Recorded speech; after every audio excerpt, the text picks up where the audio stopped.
তো 4 বোনের খুব আদরের আর কি। বোনেরও সব আমার মানে সিনিয়র, আমি সবার ছোট আর কি। তো আমার আব্বু ফিনান্সিয়াল দিক থেকে বলতে গেলে খুব একটা ইয়া না, মানে স্বাবলম্বী না। আর্থিক দিক থেকে কি করতেন বাবা? বাবা আর কি যখন যেটা আসতো সামনে সেটাই করতো, যে কোনো কাজই করতো। মূলত কৃষক বলতে গেলে চলে। বাড়িতে জমি ছিল, জমির চাষবাস এগুলো করতো আর কি। তো এইভাবে এই ফ্যামিলি থেকে আমি মোটামুটি খুব আদরের সহিত বড় হই। ফ্যামিলির ব্যাকগ্রাউন্ড আমার মানে বাবার দিক থেকে দুর্বল থাকলেও আমার মায়ের মানে আমার নানা বা মামাদের ফিনান্সিয়াল অবস্থাটা খুবই ভালো ছিল, যে কারণে আমি মানে অন্যরকমভাবে বড় হয়েছি আর কি। আমার লাইফে কোনো টাকা পয়সা মানে এগুলোর কোনো সমস্যা ক্রিয়েট করি নাই কখনো। হ্যাঁ, ছিল না আর কি। যখন যেটা চাইছি তখন সেটাই মানে পেয়ে গেছি আর কি। তো এভাবে বড় হইতে হইতে আপনার পড়াশোনা করার জন্য ঢাকাতে চলে আসছি 2016। জি, 5 ভাই বোন টোটাল, 4টা বোন আর আমি ভাই একা আর কি। তো ঢাকাতে চলে আসছি 2016-তে। তো ঢাকাতে চলে আসার পরে এখানে পড়াশোনা কন্টিনিউ করে যাচ্ছিলাম। তো সাথে একটা জবও করতাম, একটা স্কুলে কম্পিউটার অপারেটর হিসেবে ছিলাম, সেখানে জব করতাম। তো গত করোনাতে আপনার মার্চের, এটা 2020-তে মার্চের 10 তারিখে বাসায় চলে যাই। আপনার বাসায় চলে গেলাম। বাসায় যে জব টব নাই তখন, জব ছেড়ে দিয়ে চলে গেছি বাসায়।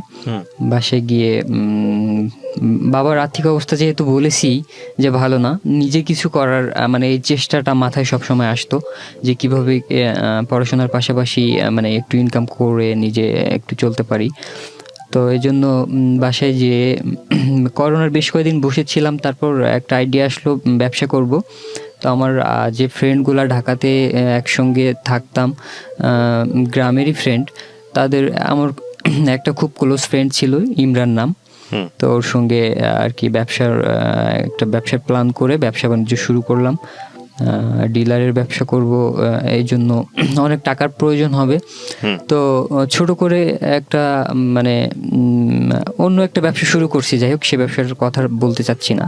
তো ব্যবসাটা শুরু করছি, মোটামুটি রানিং 2-3 মাস রানিং চলে আর কি। তো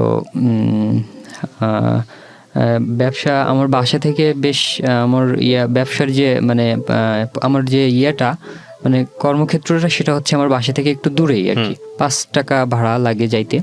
এটা কি ঢাকার মধ্যে?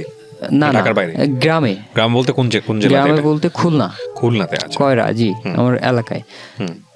তো সেখানে মানে আমি প্রতিদিন যাওয়া আসা করি, ভোরবেলা যাই, আবার যখন ইচ্ছা মানে নিজেরই ব্যবসা যেহেতু মানে ইচ্ছা মতো যাওয়া আসা করি। তো প্রতিদিন রুটিন মাফিক সকালে বের হতে হয় ভোরবেলায়। তো যাইতে থাকি। তো আমার ফ্যাক্টরির পাশেই আর কি বাসা, ফ্যাক্টরির পাশেই। তো ওখান থেকে হঠাৎ একদিন না, বেশ কয়েকদিন ওকে দেখছি আর কি।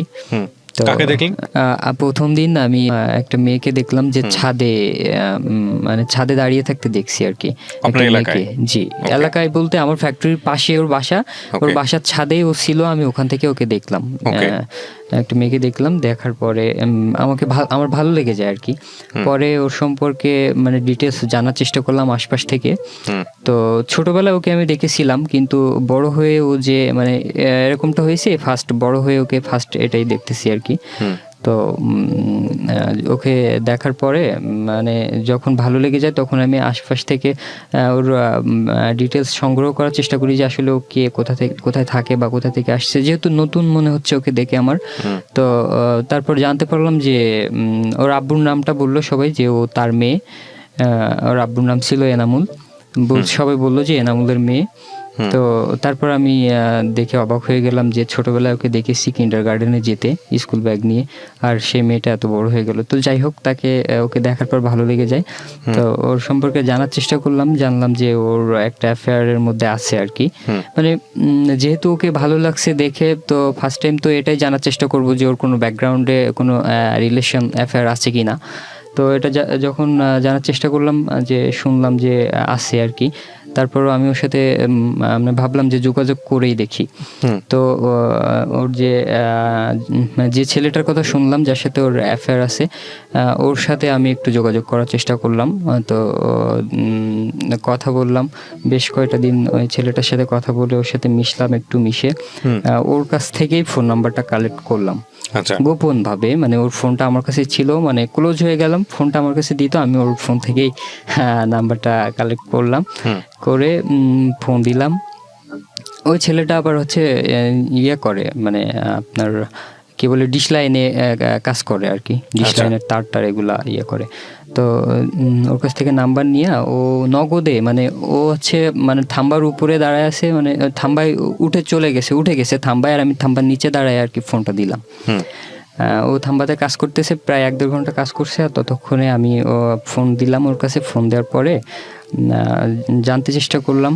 তো প্রথমে আমার পরিচয় চাচ্ছে যে আপনি কে, কোথা থেকে বলছেন।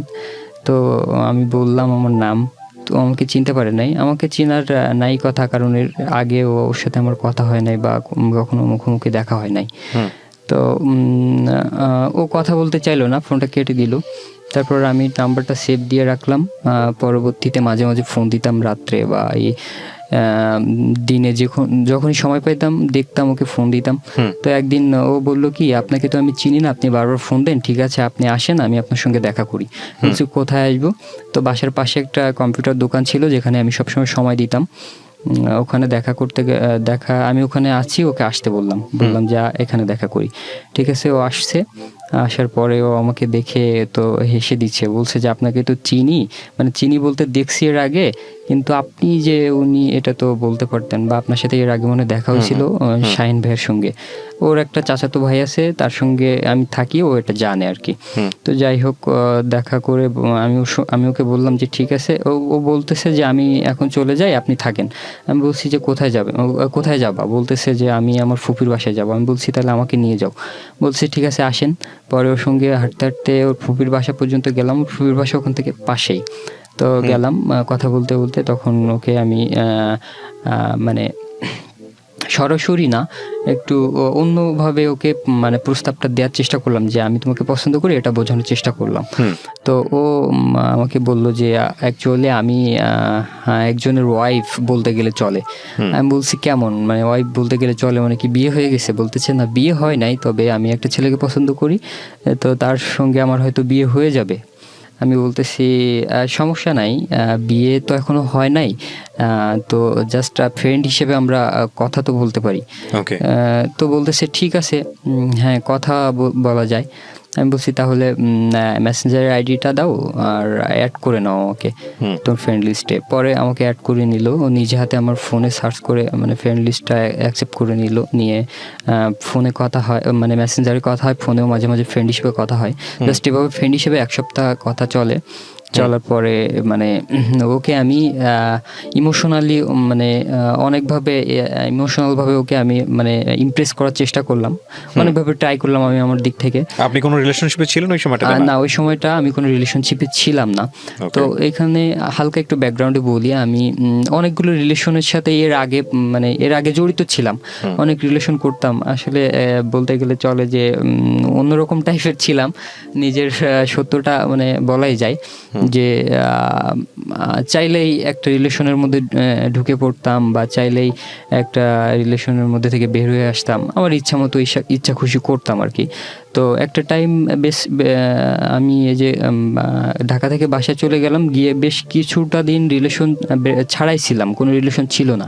মানে আসলে ওর সাথে দেখা হওয়ার আগে থেকে আমার মানে বেশ কিছুদিন আগে থেকেই আমার কোনো অ্যাফেয়ার নাই বা কোনো মেয়েকে ভালো লাগে না, মানে অন্যরকম একটা মুডে ছিলাম, রিলেশনের মুডে ছিলাম না বেশ কিছুটা দিন। তো এরকম যাই হোক, তারপর ওর সাথে কথা হইতে থাকে, কথা হইতে মানে ওকে আমি ইমপ্রেস করার চেষ্টা করি। তো 1 সপ্তাহ পরে ওর কথার মধ্যে আমি অন্যরকম ইয়ে পাই, যে মানে আমি বুঝতে পারতেছি যে আসলে সে ধরা দিবে আমার আমার জালে ধরা দিচ্ছে এরকম ভাব। তো এভাবে বেশ 2-3 দিন চলার পরে আমি ওকে বলি যে আসলে তোমার তো বিয়ে হয় নাই এখনো, আর যে ছেলেটার সাথে তুমি রিলেশনে আছো আসলে কি মানে বুঝতে চেষ্টা করেছো কখনো যে তুমি তার সাথে থাকতে পারবা কিনা। ওকে এভাবে অনেকভাবে বোঝাই। তো একটা সময় দেখলাম কি যে ছেলেটার সাথে ও আর কথা বলে না, আমাকে বলতেছে যে বিল্লাল, ওই ছেলেটার নাম বিল্লাল ফোন দিলে আমার কেমন জানি বিরক্ত লাগে। আমি বলতেছি কেন এরকম? বলতেছে যে মানে আপনার সাথে কথা বলতে ভালো লাগে, ওর সাথে কথা বলতে ভালো লাগে না, এরকমটা। তখনই আমি বুঝতে পারলাম যে আসলেই মানে ব্যাপারটা কেমন জানি হয়ে গেছে। তারপর আমি এই জিনিসটা বুঝলাম না যে একটা ছেলে যখন একটা মেয়ে যখন একটা ছেলের সাথে অন্য একটা ছেলে পেয়ে মানে ওই ছেলেটার কথা আমার নামে মানে খারাপ বলতো আর কি, যে ওর সাথে আমার কথা হয় না, ভালো লাগে না, এগুলো আমাকে বলতো। তো এই জিনিসটা আমি পজিটিভলি নিলাম, যে আমি যেহেতু ওর প্রতি অনেক নার্ভাস ছিলাম, ও যেটাই বলতো সেটাই আমার পজিটিভ মনে হইতো। তো যাই হোক, এভাবে বেশ চলতে থাকলো, আরও 3-4 দিন চললো। তারপর মাঝে মাঝে ওর সাথে দেখা করতে যাইতাম, মানে তখন রিলেশনটা হয়ে গেছে। আচ্ছা, রিলেশনটা হয়ে গেছে। যে ছেলের সঙ্গে বিয়ে ঠিক হয়েছে সেই ছেলেকে কি ও বাদ দিয়ে দিল নাকি পরিবার থেকে বাদ দিয়ে দিল? না, পরিবার থেকে বিয়ে ঠিক হয় নাই আসলে। ওদের বিষয়টা ছিল এরকম, ওর পরিবারের সবাই জানতো 3 বছরের রিলেশন ছিল, এটা আমি জানতাম না, পরে জানলাম 3 বছরের রিলেশন ছিল। ওই ছেলে ওর জন্য অনেক পাগল, কিন্তু সেই সম্পর্কটা ভেঙে আপনার সঙ্গে সম্পর্ক তৈরি হলো। জি। ও মানে ওই পছন্দ করতো, ওরা দুজনকে পছন্দ করতে, ফ্যামিলিগতভাবে আসলে ওদের বিষয়টা মেনে না নেওয়াতে ওদের রিলেশনটা ওভাবেই ছিল, না হলে হয়তো বা বিয়ে টিয়ে হয়ে যেত এরকম। তো ওভাবে ছিল রিলেশনটা, ফ্যামিলি থেকে একবারে মেনে নিবে না বলে দিচ্ছে। তো এই জন্য আমাকে বললো কি যে আমার রিলেশনটা অ্যাকচুয়ালি ভাঙার মূল কারণ হচ্ছে আমি ওকে পছন্দ করতেছি না, এটারও কারণ আছে।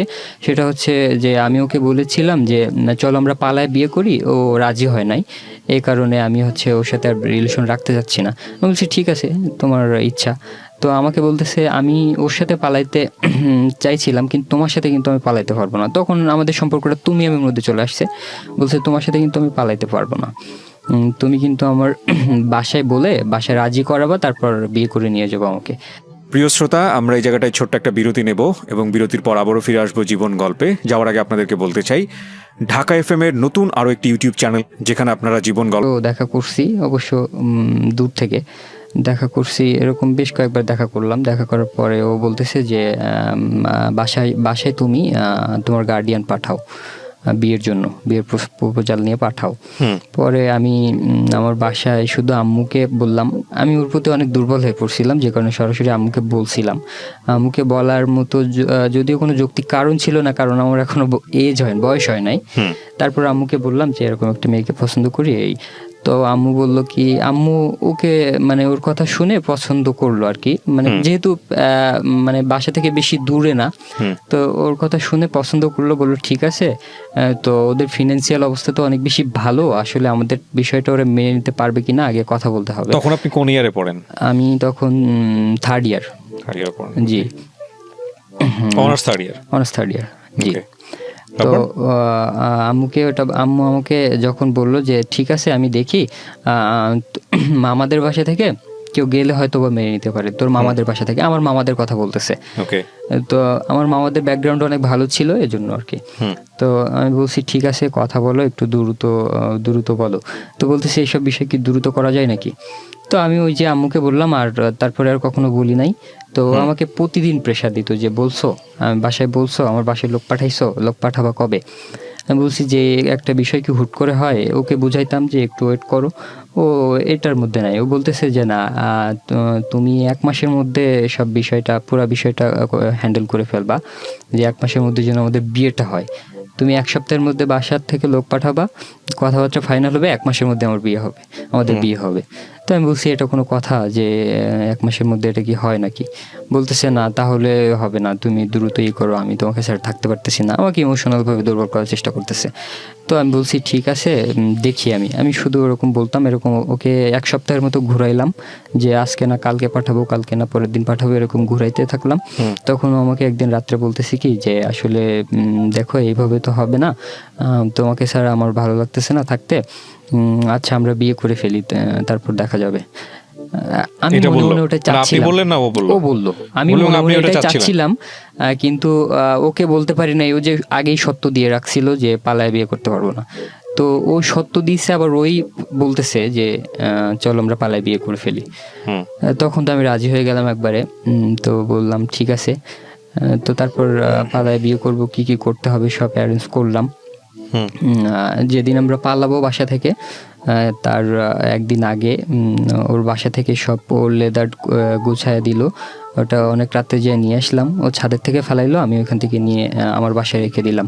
পরের দিন সকালবেলা ও বাসা থেকে বের হইলো, কোনো মানে যে সিম্পল ড্রেসে ছিল ওই ড্রেসে বের হয়ে আসলো।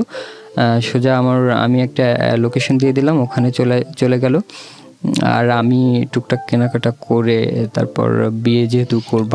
দুই ফ্যামিলিতে কেউ জানতো না বিয়ে করতেছেন? না, কেউই জানতো না। আমার ফ্যামিলিতেও না, ওর ফ্যামিলিতেও না। আমি আমার ফ্যামিলিতে বলছি যে আমি এরকম একটা ডিসিশন নেওয়াটা কি খুব জরুরি ছিল না? জরুরি ছিল বলতে ও প্রেশার দিচ্ছিল, আর আমি ওকে হারাইতে চাই নাই কোনোভাবে। ও এরকম প্রেশার দিত যে বিয়েটা না করলে ও রিলেশন রাখবে না, এরকম একটা সিচুয়েশন। ও হয়তো সরাসরি বলে নাই, তবে আমি বুঝতাম আর কি রিলেশনটা ও রাখবে না। তো আমি ওর প্রতি খুব দুর্বল ছিলাম, এই কারণে আর কি একবারে রাজি হয়ে গেলাম। তো ও বাসা থেকে বের হয়ে আসলো, আমি গেলাম। তারপর আমার এক ফ্রেন্ড ছিল, ওকে বললাম সব অ্যারেঞ্জ করতে। ওর বাবা আবার ছিল, উকিল ছিল। উনি আঙ্কেল আমাদের আগে থেকে বলে রাখছিলাম আঙ্কেলকে, আঙ্কেল সব স্ট্যাম্প রেডি করে রাখলো। তখন যদিও ওর বয়স কম ছিল, 16.5 বছর হয়েছিল ওর বয়সটা। আমার বয়স ফুলফিল ছিল, বিয়ের বয়স হয়েছিল, ওটা হয় নাই। তো যে কারণে আঙ্কেল বললো কি এটা তো কোর্ট ম্যারেজ ছাড়া হবে না। তো ঠিক আছে, আঙ্কেলকে বললাম স্ট্যাম্পটা সব রেডি করে আমরা গেলাম, যে বিয়েটা করে ফেললাম। বিয়ে করার পরে ওখান থেকে আমরা পালায় দূরে চলে যাবো আর কি। তো ওই দিনই বিয়ে করে আমার বিয়ে করার আগে ভাবছিলেন যে কি খাওয়াবেন, কি পড়াবেন, এগুলো কোনো কিছু চিন্তা ছিল নাকি? এগুলো জাস্ট আমার কাছে কিছু টাকা ছিল, মানে ব্যবসা করতেছিলাম, তো আমার কাছে বেশ কিছু টাকা ছিল। বেশ বলতে মোটামুটি অনেক টাকা ছিল, যেটা দিয়ে আমরা 1-2 মাস 6 মাস চলতে পারবো আর কি। ইনকাম ছাড়াই 6 মাস চলতে পারবো, এরকম টাকা ছিল। তো ওটা সব টাকা নিয়ে বের হয়ে পড়ছিলাম। তো জাস্ট 5-6 দিন ওইভাবে চলে আসছি ওখান থেকে। আমার এক ছোট ভাই আমাদেরকে দিয়ে যায়। বিয়ে করে কোথায় আসেন? বিয়ে করে যশোর চলে আসি, খুলনা থেকে যশোর চলে আসি। তারপর যশোরে চলে গেলাম। যশোরে প্রথমে সাতক্ষীরাতে একদিন ছিলাম। কেউ ছিল আপনার ওখানে, আত্মীয় স্বজন? একটা ফ্রেন্ড ছিল, ফ্রেন্ডের বাসায় গেলাম সাতক্ষীরাতে, যশোরে না। যশোরে যাওয়ার আগে সাতক্ষীরা গেছিলাম। সাতক্ষীরাতে একদিন ছিলাম ফ্রেন্ডের বাসায়। প্রথম রাতটা ওখানে থেকে পরের দিন যশোরে চলে আসি। তো যশোরে এসে একটা বড় ভাই ছিল, বড় ভাইয়ের বাসায় ওখানে ছিলাম। 6 দিন ছিলাম বড় ভাইয়ের বাসায়, সাতক্ষীরা একদিন, টোটাল 7 দিন। পরের দিন চলে আসছি আপনার ওখানে। যাই হোক, এটা বলে নিই।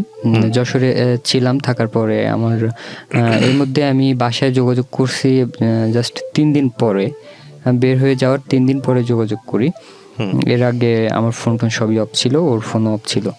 তো 3 দিন পরে যখন যোগাযোগ করলাম, আমার বাসা থেকে আমার আমার বড় আফু বললো যে তুই এরকম করলি, তো ঠিক আছে সমস্যা নেই, কোথায় আছিস বল, আমরা আসতেছি, বা বাসায় ফিরে আসার দরকার নেই, আপাতত ঝামেলা মামলা হয়ে যেতে পারে, তো নিয়ে অনেক চলতেছে, আচ্ছা মামলা টামলা হয়ে যেতে পারে আর কি। এটা বললো? হ্যাঁ, আমার বাসা থেকে বললো। তো আমি বললাম যে তো হচ্ছে আমি অ্যাড্রেস দিলাম আফুকে। আফু ওখানে গেল যশোরে, যে আমাকে দেখে আসলো বলতে কি বললো যে তোদের বিয়ের কাগজপত্রগুলো কই, ওগুলো লাগবে, যদি মামলা টামলা হয়ে যায় কাগজপত্রগুলো লাগবে। পরে আমি তো আমার ফ্রেন্ডের বাবার কাছে কাগজপত্রগুলো দিয়ে চলে গেছিলাম। আঙ্কেল বলছিল যে এটা কোর্টে উঠাবো, তারপরে তোমাকে দিব।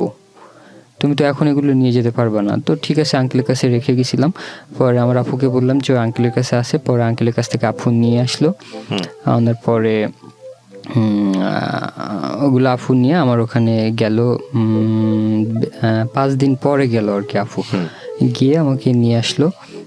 বললো কি যশোরে এখানে থাকার দরকার নেই, যে কোনো সময় ঝামেলা হইতে পারে। আপু যেদিন গেছে তার একদিন আগে মামলাও হয়ে গেছে অলরেডি।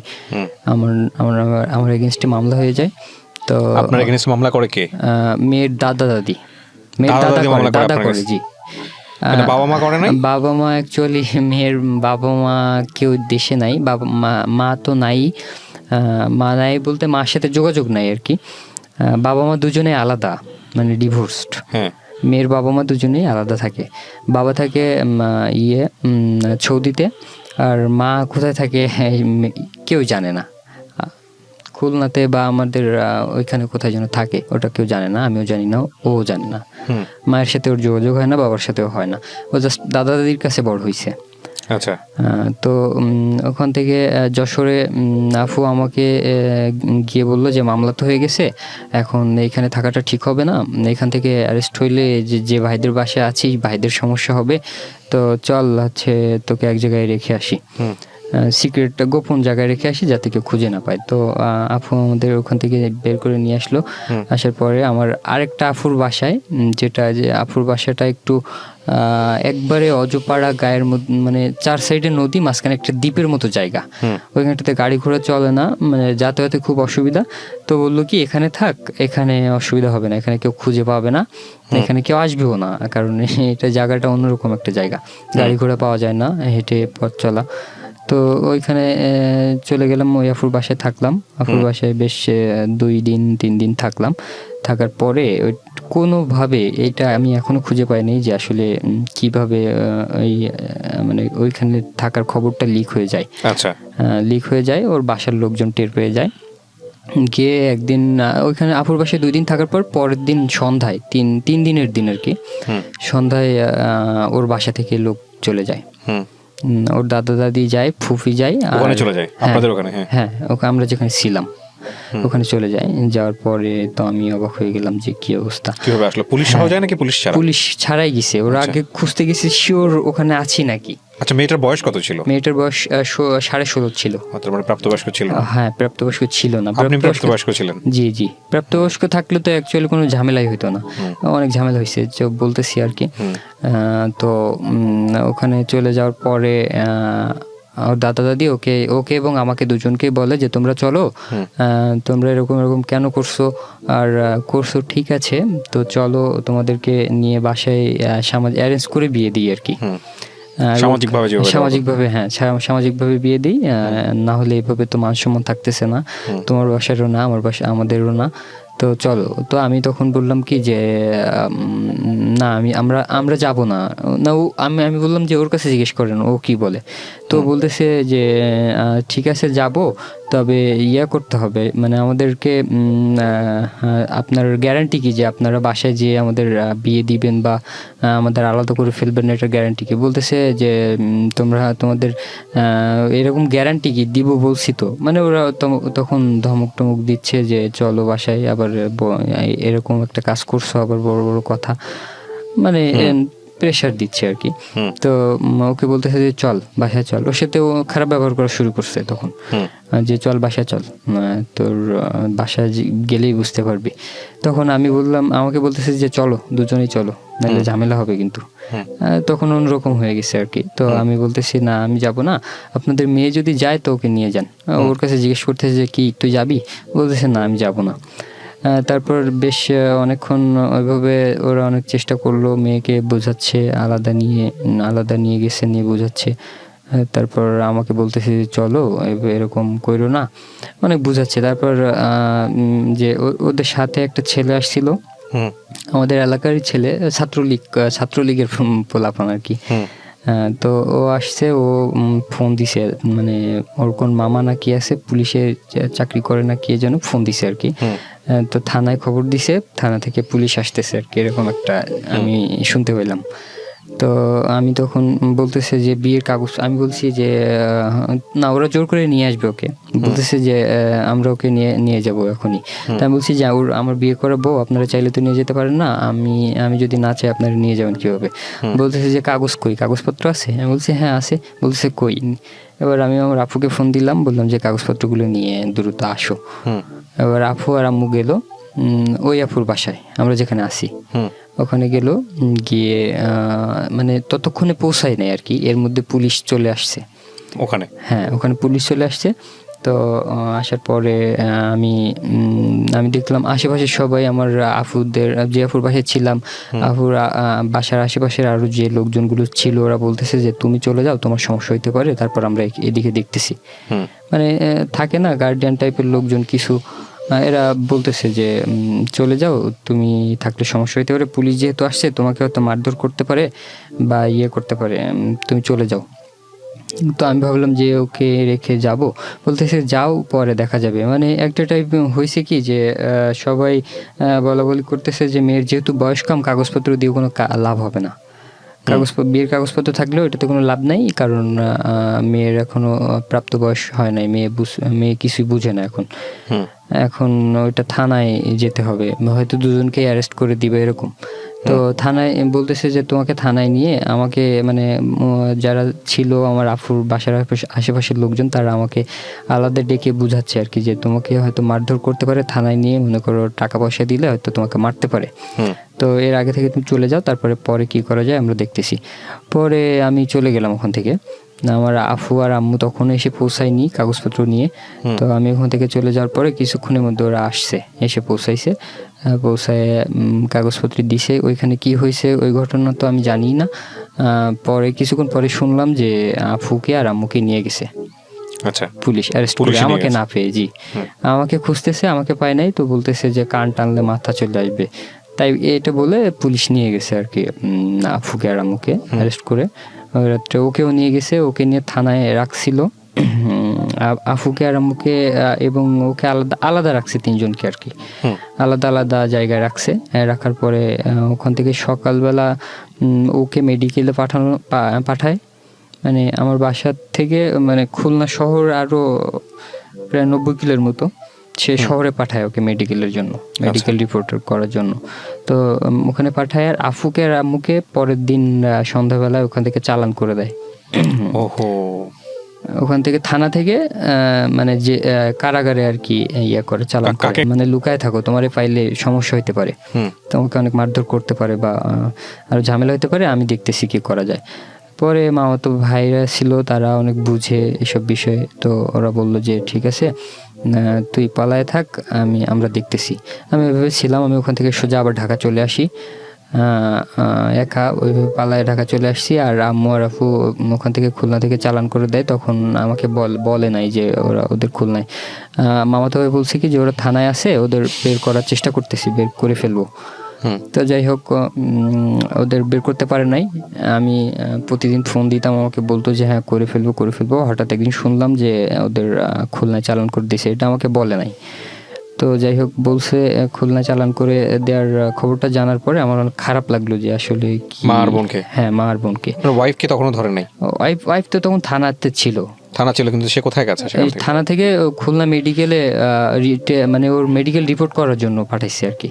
ও কি পুলিশের জিম্মায় আছে নাকি? হ্যাঁ, পুলিশের জিম্মায় ছিল। পুলিশের জিম্মায়, তখন আপনি হচ্ছে বাইরে আমি বাইরে। জি। তো মেডিকেল রিপোর্ট করার পরে 2 দিন সময় লাগছে আর কি।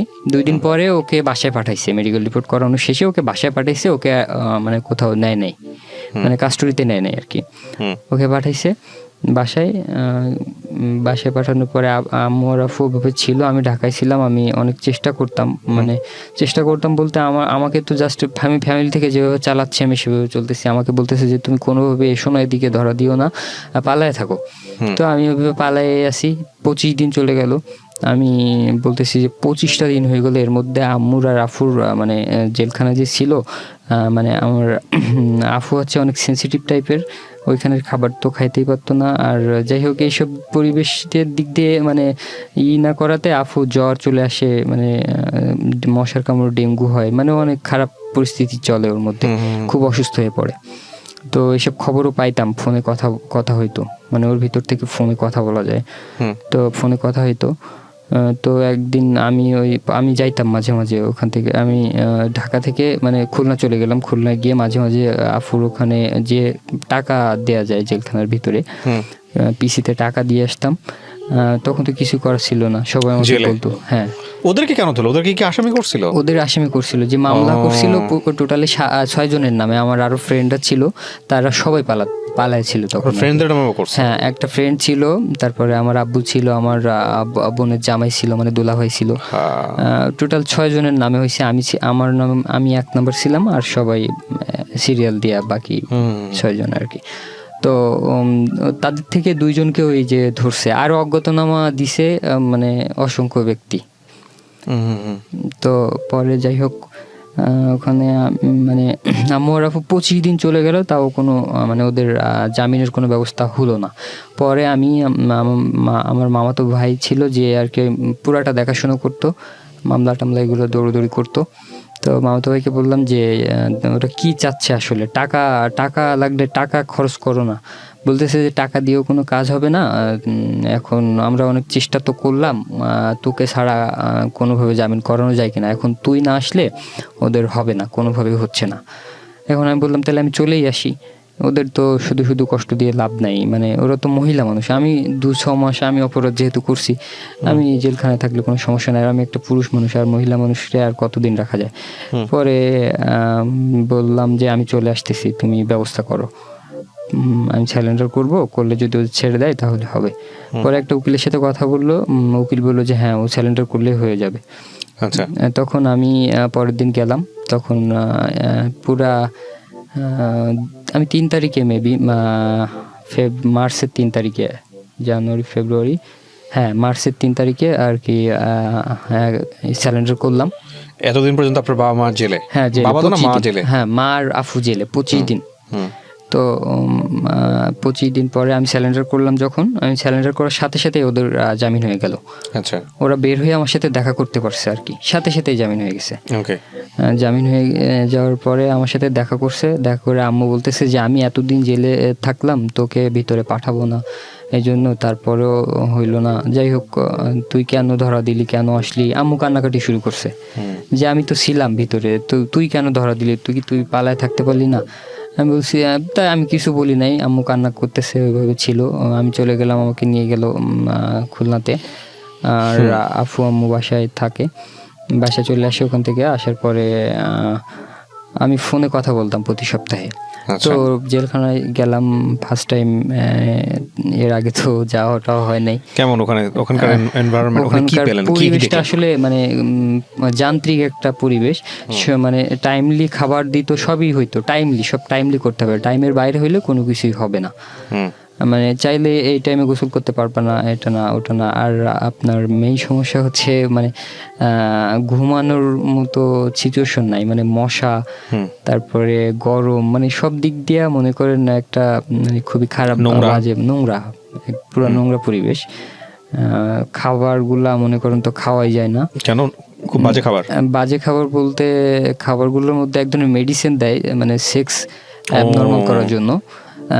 ওইটার একটা বাজে গন্ধ আসে, প্লাস আপনার ওই খাবারটা খাওয়াই যায় না, শুধু সিদ্ধ করা জাস্ট, আর কিছু না। লবণ মরিচ মানে কোনো মশলাই না, শুধু সিদ্ধ করা। তো যাই হোক, আমি ওখানে ভিতরে আবার ক্যান্টিন আছে, ওটাই মূলত হচ্ছে মানে ব্যবসা করার উদ্দেশ্যে খাবারটা ওরকম করে রান্না করে, যাতে সবাই ক্যান্টিন থেকে খাবার কিনে খায়।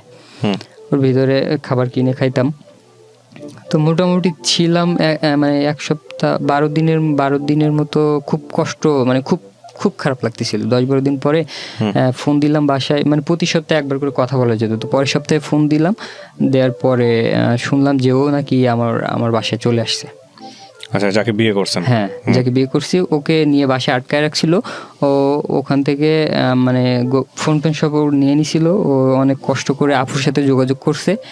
আফু বাড়ি যাওয়ার পরে আফুর সাথে যোগাযোগ করে আফুর কাছে চলে আসে, বাড়িতে চলে আসে আর কি, আমাদের বাড়িতে। আমার আফু আবার আমাদের বাড়িতেই থাকে আর কি। তো আমাদের বাড়িতে চলে আসে। আসার এই খবরটা শোনার পরে আমার অনেক ভালো লাগছে আর কি।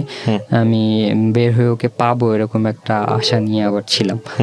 তো এটা শোনার পরে মনে করেন আমার মনে হইতো না যে আমি জেলখানার মধ্যে আছি, আর কয়টা দিন গেলেই আমার জামিনটা হয়ে যাবে, জামিনটা হয়ে গেলে আমি বের হলে ওকে পাবো, এরকম একটা মানে খুবই ভালো লাগতো। তখন আর জেলখানা মনে হইতো না, মনে হইতো না যাক ঠিক আছে।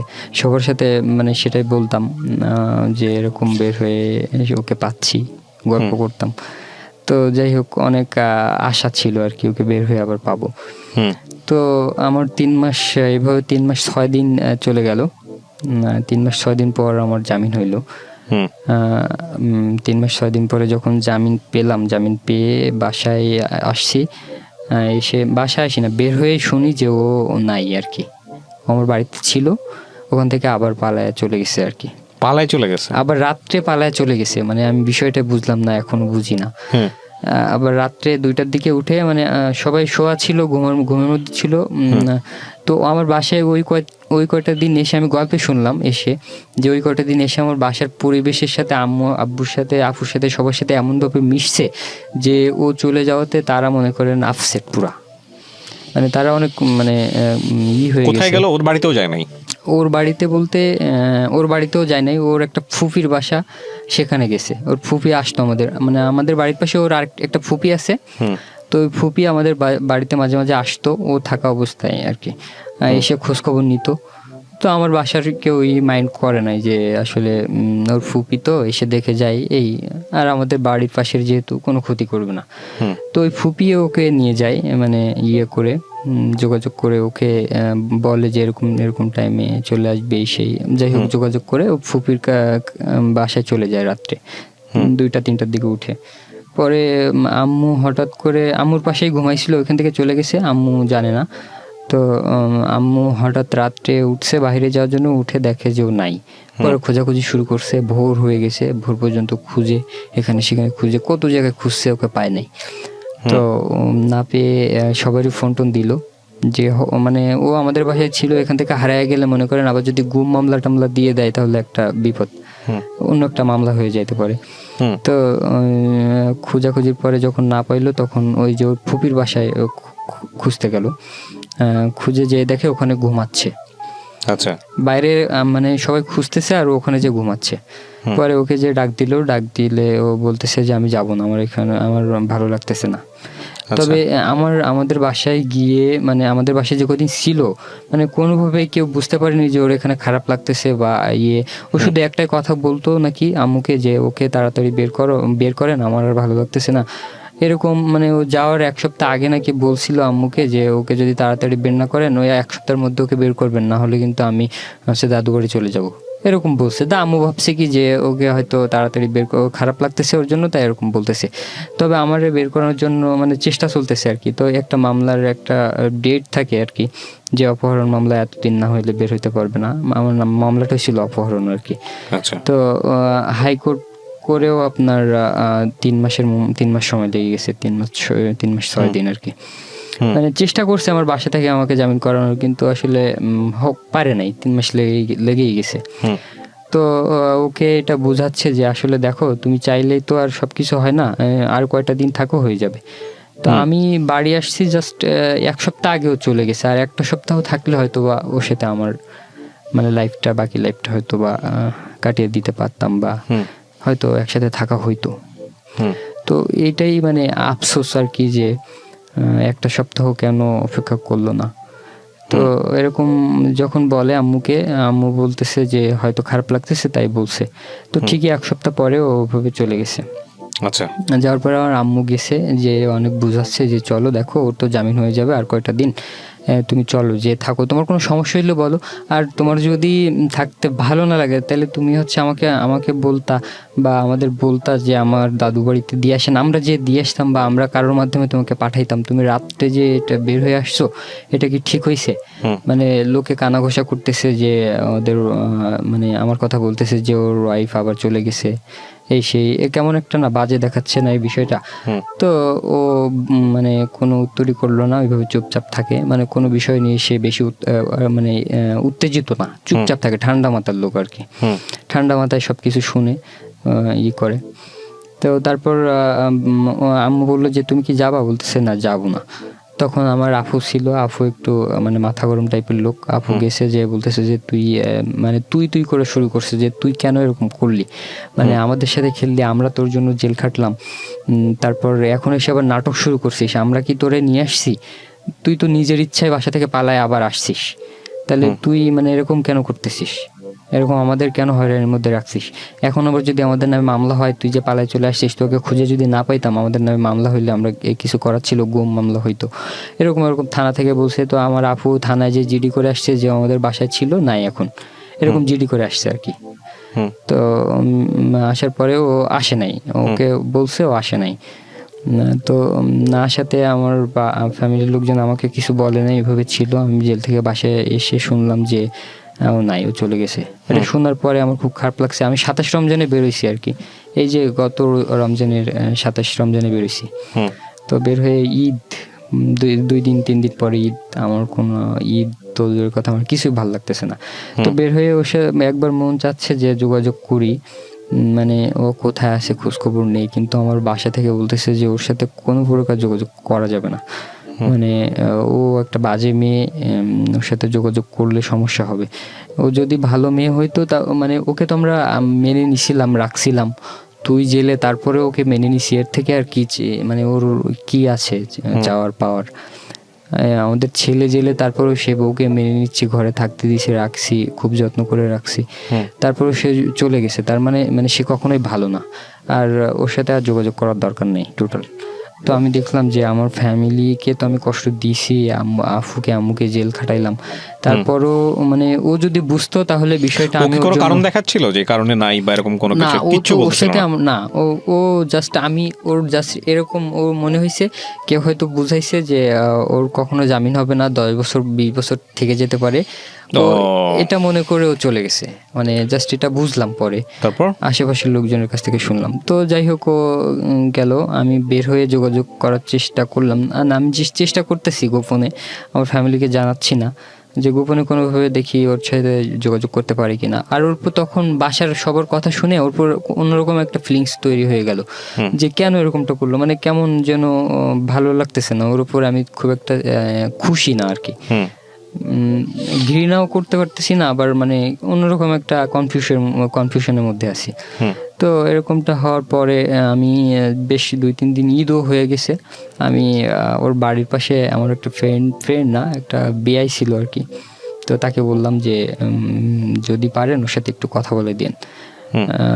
তো ওর সাথে কথা বলা মানে ওই যে বিয়ের কথা বলতেছি, ওই বিয়ে আবার আমার সঙ্গে একসাথে কাস্টডিতে ছিল, ও অন্য একটা মামলায় গেছিল, তখন এই জন্য ওনার সাথে অনেকটা ফ্রি হয়ে গেছিলাম, এই জন্য ওনাকে বলতে পারছি আর কি কথা বলে দিন, উনি আমার ঘটনা সবই জানে। তো উনি ঠিক আছে, উনি বলছে কি ঠিক আছে আমি দিব কথা বলায়। এবার একদিন আমি ফোন রেখে আমি ঘুমাচ্ছিলাম বা কোথায় জন্য গিয়েছিলাম, ওর ফোন থেকে 2টা ফোন আসে, তো আমি রিসিভ করতে পারি নাই। তো পরে ফোন দিলাম, বলতেছে যে ওর সাথে কথা বলাই দেবো বলে তোমাকে ফোন দিছিলাম, ও তো আসছিল, এখন চলে গেছে, আর সম্ভব না। তো আমি বললাম, তো খুব কষ্ট পাইলাম যে আর বলা সম্ভব না, মানে ফোন দিছিলেন কথা বলতে পারি নাই, খুব খারাপ লাগতেছিল। তারপর ও নাকি পরে আমি বলছি কি বিয়াই আপনি আর একটু চেষ্টা করেন, পরে বলতেছে ঠিক আছে দেখবো। এবার পরের দিন আমি বেশ ফোন দিতাম মাঝে মাঝে ওনাকে যে কি ওকে পাইছেন বলছিল, তখন কথা হইতো। তো বলছে যে এরকম ডিভোর্স তো আমার বাসা থেকে জোর করে দিয়ে দিছে, তো এই ডিভোর্স আমি মানি না। আমি বলতেছি ডিভোর্স মানি না, তুমি মানবা কি? আমিই তো মানি না। তুমি বলতেছে যে আমার কাছ থেকে তো জোর করে সিগনেচার নিছে, তো এটা সমস্যা নেই। বলছি ঠিক আছে। তারপর ওই যে বিয়ের কথা বলতেছি, বিয়ে বলছে যে ও তোমার সাথে কথা বলতে চাচ্ছে না। তো কথা বলতে আমি যখন শুনলাম যে ওর সাথে কথা বলবে না, তখন আমি আর এগোলাম না, আমি ওইভাবে ছিলাম বাসাতে। মানে কি আপনাদের মধ্যে কোনো কথাই হয়নি সরাসরি? এর পরে না, ওর পরে আর কোনো কথাই হয় নাই, জাস্ট 2টা দিন আগে কথা হয়েছে। হ্যাঁ, কথা হয় না এইভাবে ছিল। আমি ঢাকাতে চলে আসছি, এসে আমি আমার মতো গুছাচ্ছি আর কি। তো হঠাৎ করে আমার বাসায় সবার সাথে মানে আমার প্রতিদিন 2-4 বার করে কথা হয় আম্মুর সাথে আপুর সাথে। তো আম্মু বলতেছে যে আজকে গেছিলাম, এই 2 দিন আগে আর কি, 2 থেকে 3 দিন আগে আম্মু বলতেছে যে আজকে ওদিকে গেছিলাম ওদের বাসার দিকে। আম্মু আমার সাথে এমনি জাস্ট বলছে, জানে যে আমি ওর সাথে যোগাযোগ করব না আর করতেছি না, এটা আমার বাসার সবাই মানে একদম হয়ে গেছে, মানে সবাই শিওর হয়ে গেছে যে আমি ওর সাথে যোগাযোগ করতে চাচ্ছি না বা আমার মন উঠে গেছে ওর উপর থেকে। এরকমটাই আসলে, এরকমটা হয় নাই। তো আমি বাসার সবাইকে এরকম বুঝাইছি যে ওর প্রতি আমার কোনো নাই আর, মানে দুর্বলতা নাই। তো এই জন্য সবাই আমার উপর বিশ্বাস করে আম্মু আমাকে কালকে বলতেছে কি যে ওদের ওদিকে গেছিলাম, যে দেখি এরকম ও রাস্তা দিয়ে আসতে যে ওদের বাসা দেখা যায়, বাসার ভিতরটা দেখা যায় পুরা। দেখতেছি যে ও অসুস্থ, কে যেন ওকে মানে হাত ধরে নিয়ে যাচ্ছে গোসল করায়। ও মেয়েটা অসুস্থ? হ্যাঁ। তো মানে বিয়ে হয়ে গেছে, এর মধ্যে আবার বলি বিয়ে তো হয়েই গেছে। বিয়ে হয়ে যাওয়ার পর মেয়েটার বিয়ে হয়ে গেছে? হ্যাঁ, মেয়েটার বিয়ে হয়ে গেছে জাস্ট আমি জেল থেকে বেরোনোর পরে। আচ্ছা, মানে যে ছেলেটা বিয়ে করেছে সে কি সবকিছু জেনে শুনে বিয়ে করেছে? আসলে ওই যে বলছিলাম যে একটা ছেলের সাথে ওর অ্যাফেয়ার ছিল 3 বছরের, ওই ছেলেটাই বিয়ে করেছে? ওই ছেলেটা বিয়ে করেছে। ওই ছেলেটা বিয়ে করতে রাজি ছিল না। তো তখন এই মেয়ের বাসা থেকে আর কি মেয়ের দাদা দাদি বলতেছে যে তুমি তো 3 বছরের জন্য কানাকাটি করছো, তোমার জন্য ওকে ফিরায় আনছি, এরকম।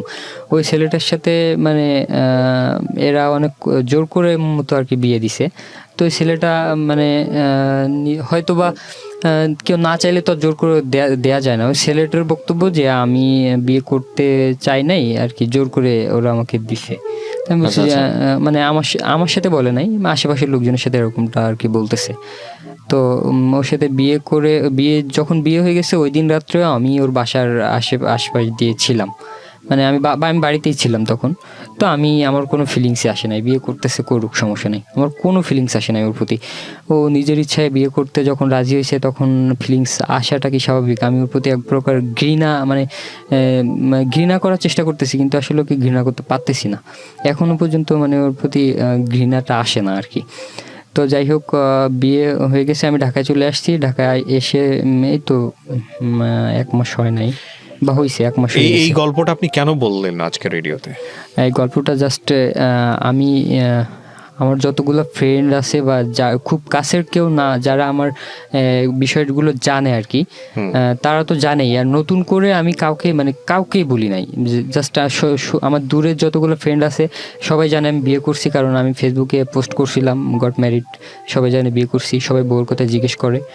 আমি আসলে নিজের ইয়েটা কারোর সামনে প্রকাশ করতে পারি না, আমি কাউরে বলতে পারি না যে আমার ওয়াইফ নাই, চলে গেছে, জেল হয়েছে, এতদিন হয়েছে, জেল টেল হয়েছে, এগুলো কেউ কিছু জানে না। সবাই শুধু জিজ্ঞেস করে যে তুমি কোথায় ছিলা, এতদিন কোনো খোঁজ নাই। আমি বলছি যে বিয়েটে করছি তো একটু ব্যস্ত ছিলাম আর কি। তো সবাইকে এরকমটা বলি। সেটা তো ঠিক আছে। মধ্যে হ্যাঁ, আমি আপনার প্রশ্নের উত্তরটাই দিচ্ছি এই কথার মাধ্যমে। তো নিজের মধ্যে একটা মানে চাপা আছে, মানে কথাগুলো চাপা আছে আর কি, অনেক জ্যাম মনে হয় যে আমি কথা কারোর সাথে শেয়ার করতে পারি না। জাস্ট এই জন্য আর কি এই গল্পটা শেয়ার করা। নিজের শিক্ষা কি এই গল্পটা থেকে? আপনার নিজের শিক্ষাটা কি? আমার নিজের শিক্ষা হচ্ছে যে আমি অল্প কয়েকটা দিনে যে ওর সাথে যে ডিসিশনটা নিলাম, এটাই ভুল হয়েছে। আমার ভুল ডিসিশনটা নেওয়ার কারণে আজকে আমার এই অবস্থা। আসলে বিয়েটা না অনেক বড় একটা ব্যাপার, এবং কত বড় ব্যাপার আমাদের জীবনের। একটা মানুষকে যখন আপনি নিজের জীবনের জন্য চুজ করছেন, জি, এই মানুষটা আদৌ আপনার জন্য উপযুক্ত কিনা সেটা জেনে শুনে তারপরে এই বিয়েটা করা উচিত। এক্স্যাক্টলি, এই জিনিসটা আমি বুঝি না।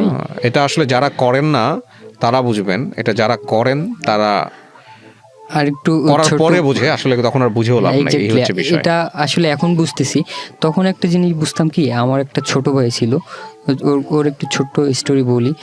আমার একটা ছোট ভাই ছিল যাকে আমি নিজে হাতে বড় করছিলাম এক প্রকার বলতে গেলে চলে। আমার আপন তো কোনো ভাই নেই, ছোট ভাই, মামাতো ভাই। তো ছোটবেলায় আমি যেভাবে বড় হয়েছি ওকে ওকে আমি নিজে হাতে তৈরি করছি এক প্রকার বলতে গেলে চলে। ওর পড়ালেখা সব কিছু দিয়ে আমি সাপোর্ট করতাম, সব দিক দিয়ে আমি অ্যাডভাইস করতাম, আমি যেভাবে বলতাম ও সেভাবে চলতো আর কি। তো হুট করে ও এরকম চেঞ্জ হয়ে গেছে যে আমার সাথে যোগাযোগ করে না। তো একটা রিলেশনের মধ্যে জড়ায় আমার সাথে যোগাযোগ করে না আর কি। তো শুনলাম যে একটা মেয়েকে পছন্দ করে তাকে বিয়ে করবে আর কি। তো আমি এটাতে আমার একদিন বলতেছে যে ভাই আমি বিয়ে করবো, এই আমার থেকে আরো 2 বছরের জুনিয়র। তো আমি রাজি ছিলাম না, আমি বলতেছি এখন তোমার বিয়ের বয়স হয়েছে, তুই বিয়ে করবি। পরে ও চুরি করে বিয়ে করে ফেললো। বিয়ে করে ফেলার পরে হচ্ছে আমার অনেক হেল্প নিছে এর আগে, কিন্তু আমি আসলে বিয়েতে রাজি ছিলাম না। তারপরে অনেকভাবে হেল্প করছি, আমি বলতেছি যে পাগল হয়ে গেছি পুরা। তো বলতে আমি অনেক হেল্প করছি বিয়ের জন্য, যে কোথায় কিভাবে গেলে কি করতে হবে, ও তো জানে না এগুলো। তো ওকে সব অ্যাডভাইস দিলাম। পরে বিয়ে করে ফেলছে একদিন চুরি করে। বিয়ে করে ফেলার পরে দেখলাম কি যে ও সুন্দর একটা পরিবেশ গুছায় নিছে। বিয়ে করে আগের মতো আর নাই, আগে ছিল অগোছালো, তারপরে মানে ঠিকঠাক মতো রেগুলার বাসায় ফিরতো না, রাত্রে কোথায় থাকতো নিজেও জানতো না। বিয়ের পরে দেখলাম কি ও সুন্দর একটা পরিবেশ তৈরি করে নিছে, তারপর নিজে ব্যবসা দাঁড় করাইছে। ওকে দেখে আমার কেন জানি মনে হইলো যে বিয়ে করলে মানুষ চেঞ্জ হয়ে যায় আর মনে হয় ভালো থাকে। তো ওকে দেখে আমার আমার লাইফটা এরকম একটা পর্যায়ে চলে গেছিল যে আমি বিয়ে করতে বাধ্য হয়েছি। আর সেটার কারণ হচ্ছে আমি যদিও নিজেরটা কিভাবে বলি, আমি ফিজিক্যাল রিলেশনের মধ্যে এমনভাবে অ্যাট্রাক্টেড হয়ে গেছিলাম যে আমার মনে হইতো প্রতিটা মুহূর্তে মনে হইতো যে আমি বিয়ে করলে হয়তো বা আমার এই সাইডটা এখান থেকে বের হয়ে আসতে পারবো। এটা খুব ভালো একটা ইন্টেনশন। হ্যাঁ, আমার সব থেকে কষ্টটা কোথায় জানেন ভাইয়া?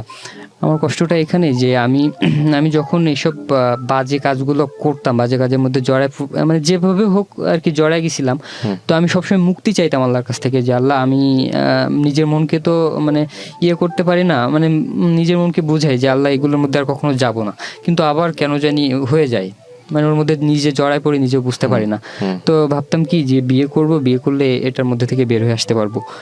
তো বাসায় তো এগুলো বলতে পারতাম না। বাসায় আম্মুকে মাঝে মাঝে বলতাম একটা মেয়ের কথা, ওই যে ওর কথাই ফার্স্ট টাইম বলছি আর কি।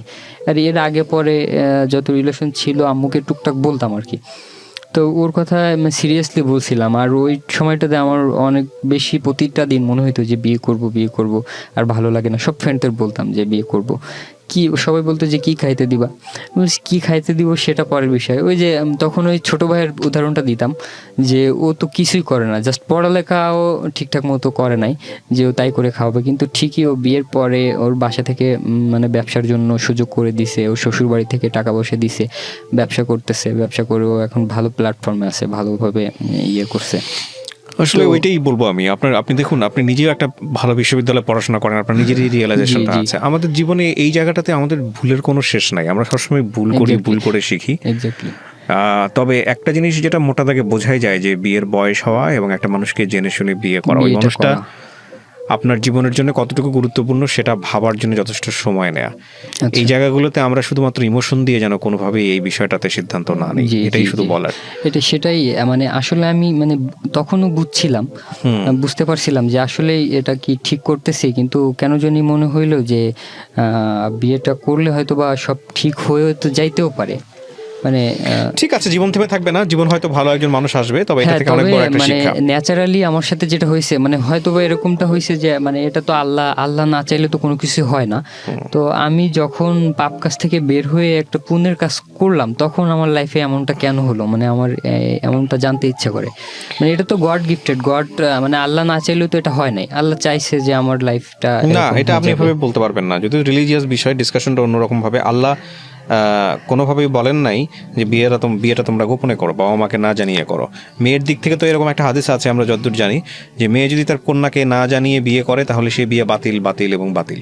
সো এইগুলো আপনি রিলিজিয়াসলি ভাবে চিন্তা করতে পারবেন। আল্লাহর হুকুম ছাড়া গাছের পাতাও নড়ে না, এটা একটা মানে এই জাতীয় কথাবার্তা। এখন যদি আপনি পৃথিবীর সমস্ত খারাপ কাজ আল্লাহর হুকুমে হয়, যদি আপনি সেটা বলেন তাহলে কিভাবে হলো? ওইটা কতটুকু রিলিজিয়াস বিয়ে ছিল সেটাও একটা কথা। হ্যাঁ, সো ওই জায়গাটা আমরা না যাই। আমরা বরং একটা জিনিস চিন্তা করব সবাই মিলে, যে কোনো সিদ্ধান্ত, বিশেষ করে বিয়ের সিদ্ধান্তটা শুধুমাত্র ব্যক্তিকেন্দ্রিক সিদ্ধান্ত না, বিয়েটা একটা পারিবারিক সিদ্ধান্ত। বিয়েটা অবশ্যই, আমি যে কথাটা বলি এটা একজন গুরুজনের কথা আমি শুনেছি আমার সার্কেলে, সেটাই আপনাদের সাথে শেয়ার করি, যে বিয়েটা আসলে শুধু দুজন মানুষের মধ্যে হয় না, বিয়েটা হয় দুটো পরিবারের মধ্যে। সো পরিবারটা খুব গুরুত্বপূর্ণ। অনেক ভালো থাকুন। আজকের মতো এখানে শেষ করছি প্রিয় শ্রোতা। প্রতিটা গল্পই আমাদেরকে অল্প করে হলেও, বেশি করে হলেও কিছু না কিছু শেখায়, এবং এই শেখানো জিনিসগুলো যদি আমরা আমাদের জীবনে কাজে লাগাই তাহলে জীবনটা সুন্দর করার ক্ষেত্রে কিছুটা হলেও সেটা সহায়ক হবে।